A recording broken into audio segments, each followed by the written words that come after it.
If you're the Democratic nominee, you could get a political punch to the face every day from President Trump. You may not want to deal with it, but you would have to deal with it. Are you ready for that kind of environment, these kind of comments? Yeah, I'm not that worried for it. Look. Well, what gives voters confidence that you're ready for that hostility, that kind of environment? Well, first of all, I'm gay and I grew up in Indiana, so I'm used to, that kind of schoolyard talk doesn't bother me. I've also seen a lot worse incoming than a tweet full of typos. And you can tell, by the way, that this president hasn't figured out what to do or say about me.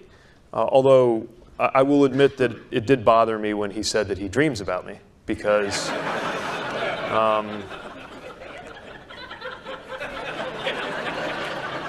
I don't know what exactly goes on in this president's dreams, but I am certain that I want absolutely nothing to do with them.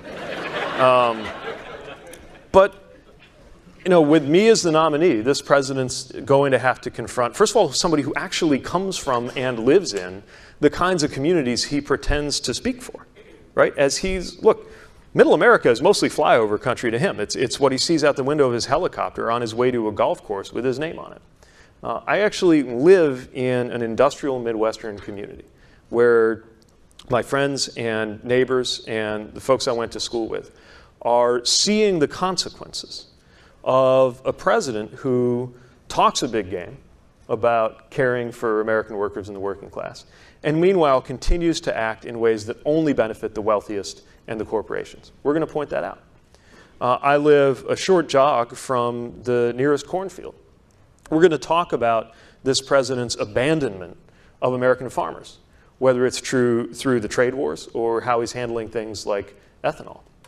And I'm certainly ready to respond to the chest-thumping militarism of a president who pardons war criminals and who talks about decorated veterans the way he did once again today, and compare what he did and what I did when each of us had the opportunity to serve. I'm not worried about taking on this president. I'm worried about the fact that we must not only deal with him and end the Trump era, but be ready for what's next. This election, by definition, is a contest to be the president who can lead America the day that the sun comes up and Donald Trump's no longer the president.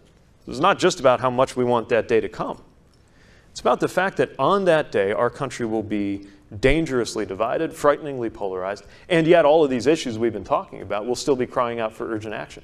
We're going to need a president who can deliver bold solutions to those issues without measuring the boldness of an idea by how alienating it can be to some Americans or how divisive it is. Because we've also got to be ready to unify the American people. You may be bold, Mayor.